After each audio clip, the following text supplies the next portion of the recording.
chantons ensemble. Envahis-moi, envahis-moi de ton esprit. Envahis-moi, oui, de ton esprit. Envahis-moi, envahis-moi de ton esprit. Envahis-moi, de ton esprit. Jésus, envahis-moi. Yahweh, Yavalane. Envahis-moi, de ton esprit.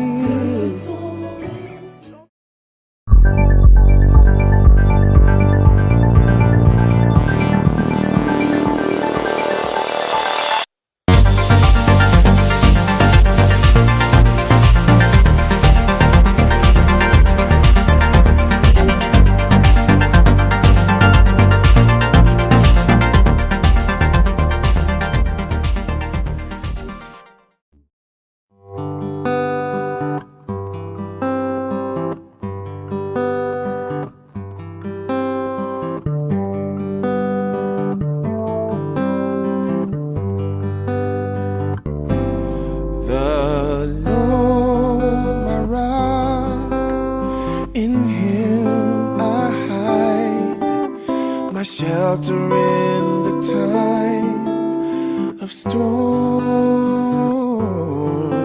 I'm secure, whatever may betide, my shelter in the time of storm.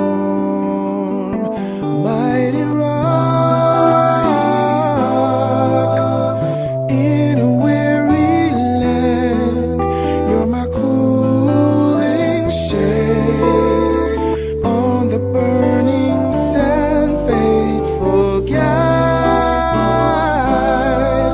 With your mighty hand, you're my shelter in the time of storm.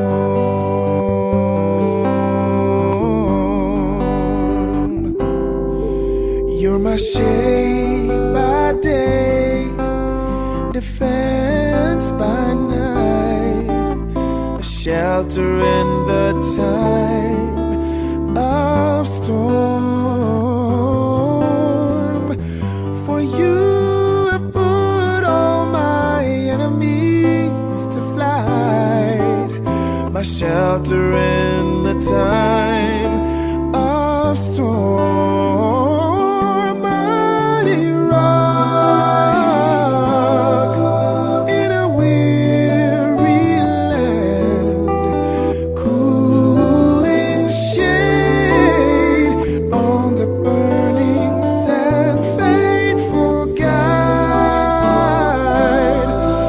With your mighty hand, a shelter in the time of storm. Mighty rock in a weary land, you're my cooling shade on the burning sand, faithful guide. With your mighty hand,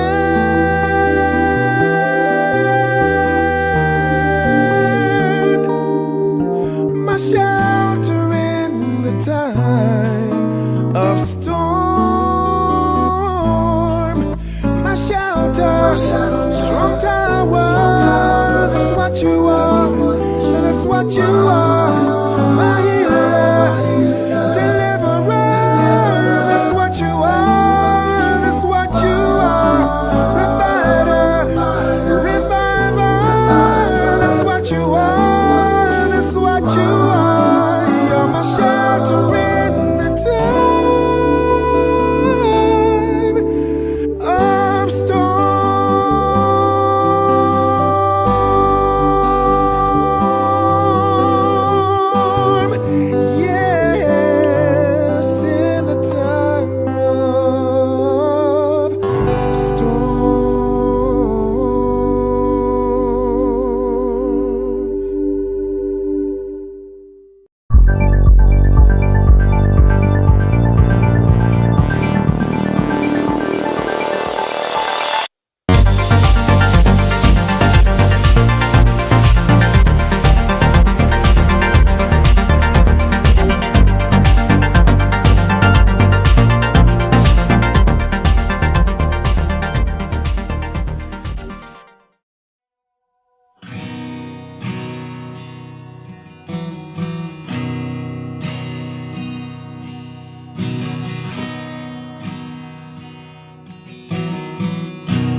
For your mercy never fails me.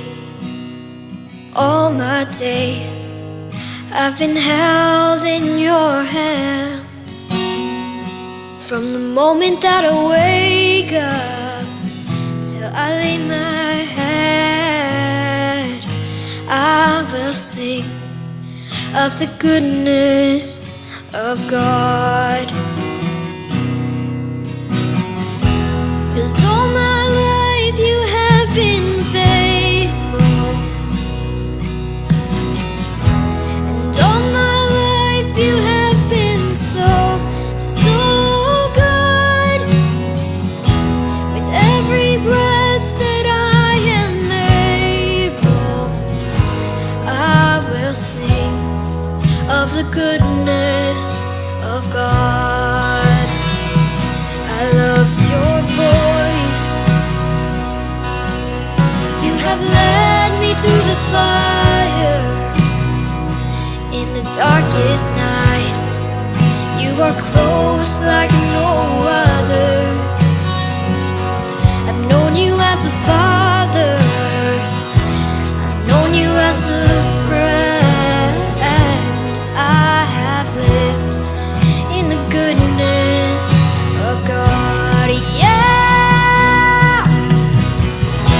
'Cause all my life you have been faithful, and all my life you have been so good. With every breath that I am able, I will sing of the goodness of God, yeah. Your goodness is running after, it's running after me. Your goodness is running after, it's running after me. With my life laid down, I'm surrendered now. I give you everything. Your goodness is running after, it's running after me.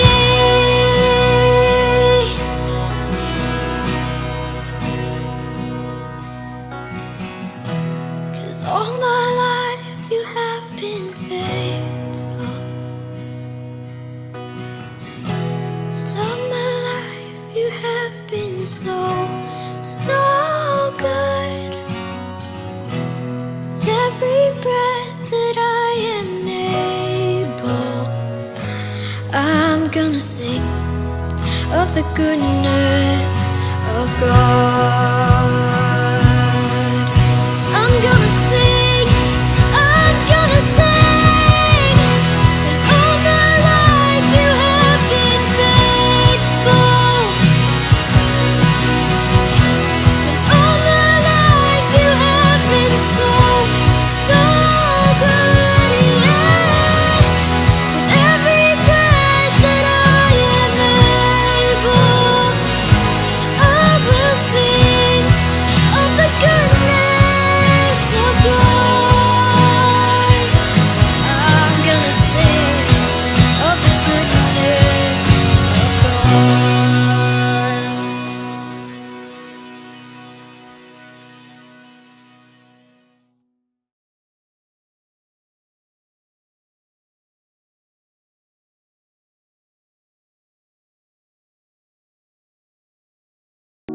Éternel Dieu Tout-Puissant, que ton nom soit béni d'éternité en éternité parce que tu es Dieu. Nous te disons merci ce matin parce que, une fois de plus, tu nous as protégés. Tu nous as protégés tout au long de cette semaine et tu nous permets de voir la fin de celle-ci. Tu nous as protégés pendant que nous étions endormis et tu as renouvelé à nous ton souffle de vie ce matin. Merci pour cet amour énorme envers nous. Nous te prions, Seigneur, de pardonner d'abord nos péchés parce que nous t'avons offensé pendant toute cette semaine. Nous t'offensons à chaque minute, Seigneur, mais parce que tu es un grand Dieu, un Dieu d'amour, tu nous pardonnes toujours. Merci pour toutes ces grâces. À présent que nous sommes réunis ici, que nous allons écouter ta parole, Seigneur, nous te prions de disposer nos cœurs à accueillir ce message de ce matin. Seigneur, c'est pour cela que nous avons besoin de ton Saint-Esprit, afin que celui-ci puisse nous éclairer dans tout ce que nous allons entendre ici, et qui nous accompagne, qu'il éloigne de nous le malin. Nous allons te présenter ton serviteur que tu as choisi ce matin de nous parler. Seigneur, purifie-le d'abord dans ton sang et pardonne ses péchés. Et permet en sorte que lorsqu'il nous parlera, que ce soit toi que nous voyons en lui, que ce soit toi qui es en train de nous parler à sa place, et que ces paroles puissent avoir un effet favorable dans nos vies, qu'ils puissent opérer des changements dans nos vies, que nous puissions sentir que nous avons été transformés parce que tu nous as touchés. Bénis-nous donc, accorde-nous tes grâces une fois de plus, pardonne nos péchés et nos manquements. Au nom puissant de ton Fils Jésus-Christ, nous t'avons prié. Amen.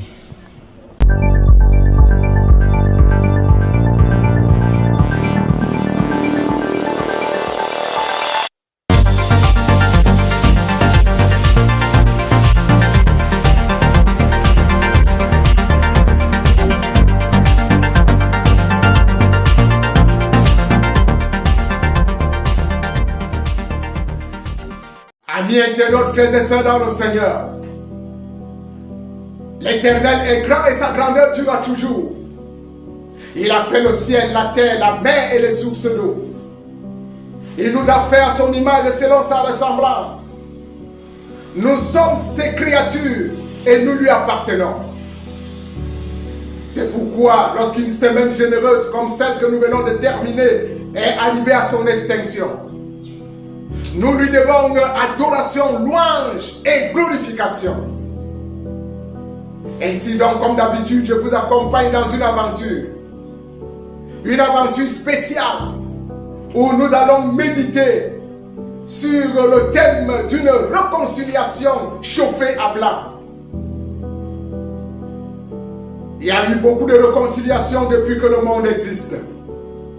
Mais la réconciliation entre Jacob et Ésaü est chauffée à blanc et mérite notre attention à l'entrée et pendant ce sabbat. Allons à l'aventure. C'est très délectable de le savoir. Amis internautes, frères et sœurs dans le Seigneur, voici le délicieux texte que nous allons explorer pour donner un modèle de réconciliation chauffée à blanc. Voici le texte tel qu'il est écrit dans Genèse, le chapitre 33, à partir de son premier verset. C'est la réconciliation entre Ésaü et Jacob, séparés depuis des années par ce conflit d'aînesse qui avait été subtilement volé par le cadet. Le texte biblique nous dit: Jacob leva les yeux et regarda. Et voici Ésaü arrivé avec 400 hommes. Il est reparti les enfants entre Léa, Rachel et les deux servantes. Il plaça en tête les enfants, je veux dire les servantes avec leurs enfants, puis Léa avec ses enfants, et enfin Rachel et Joseph. Il est écrit, lui-même passa devant et il se prosterna en terre 7 fois jusqu'à ce qu'il fût près de son frère. Et Ésaü courut à sa rencontre. Il l'embrassa, se jeta à son cou et le baisa, et ils pleurèrent. Amis internautes, frères et sœurs dans le Seigneur, Ésaü levant les yeux vit les femmes et les enfants, et il dit: qui sont ceux que tu as là? Et Jacob répondit à son frère: ce sont les enfants que Dieu a accordés à ton serviteur. Les servantes s'approchèrent, elles et leurs enfants, et se prosternèrent.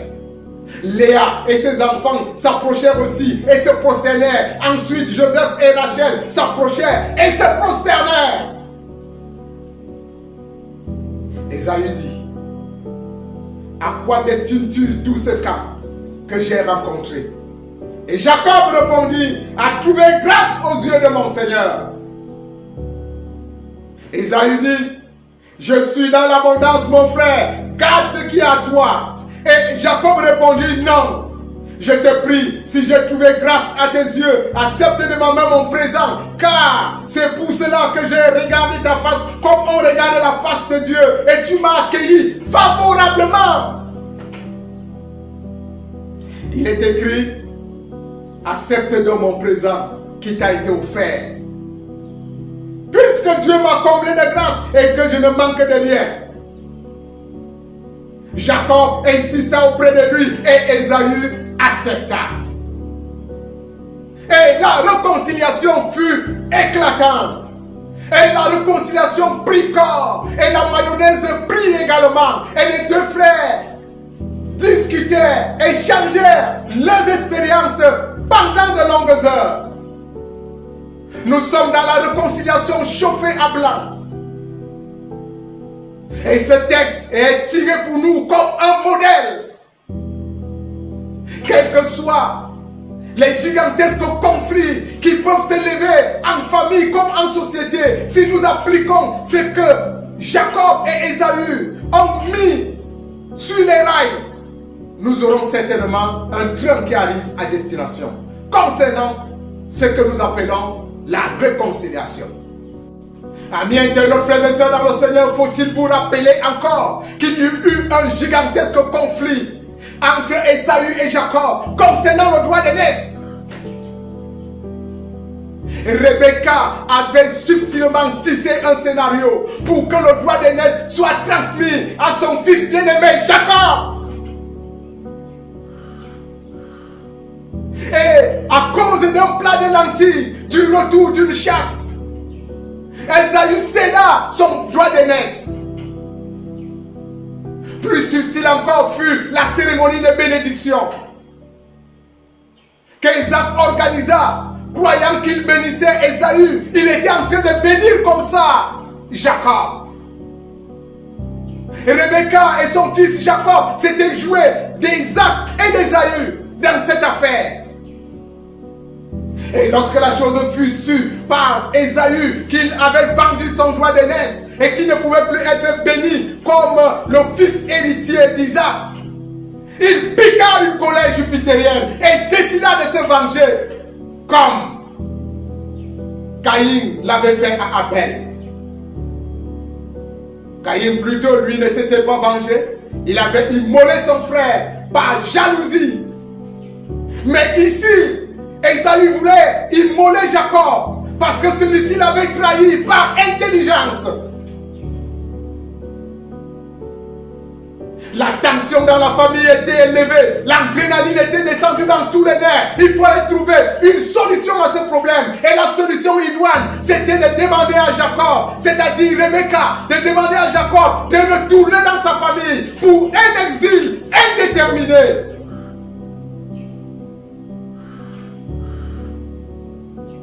Jacob fut accueilli par Laban où il passa 20 ans, 14 ans pour travailler pour Léa et Rachel et 6 ans pour garder les brebis.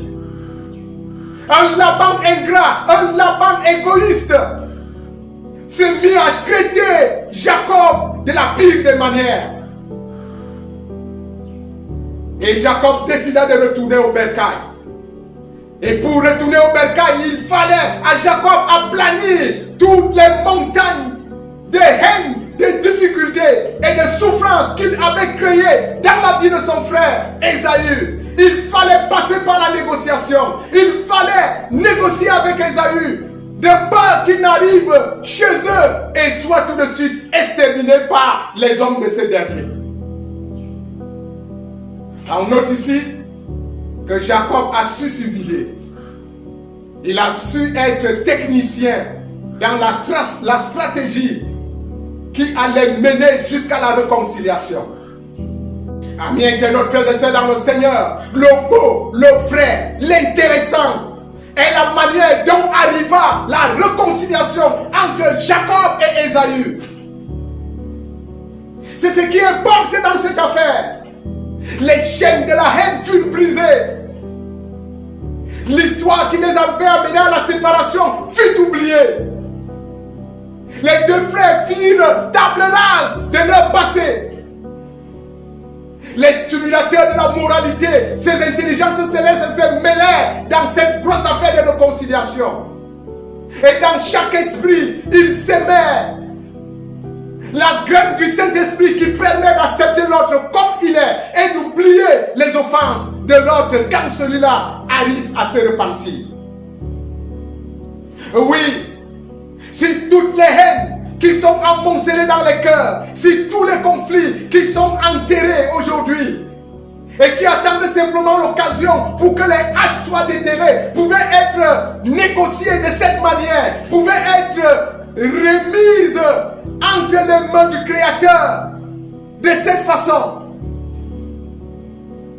Ces haines et ces choses qui divisent les hommes et les femmes de notre monde n'existeraient pas. Oui, amis internautes, frères et sœurs dans le Seigneur, le texte de 2 Corinthiens, le chapitre 5, au verset 18, que nous allons lire pour clôturer cette méditation, montre que tous les thrillers où les hommes se sont séparés sont capables de connaître un renouveau si nous stimulons dans notre esprit la bienveillance de la réconciliation. Voici ce que déclare l'apôtre Paul dans sa deuxième épître aux Corinthiens, le chapitre 5, à partir du verset 17 au verset 18. Si quelqu'un est en Christ, il est une nouvelle créature. Les choses anciennes sont passées et voici toutes choses sont devenues nouvelles.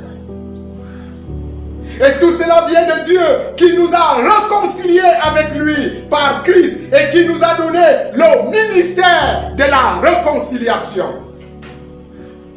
Oui, la réconciliation est un ministère.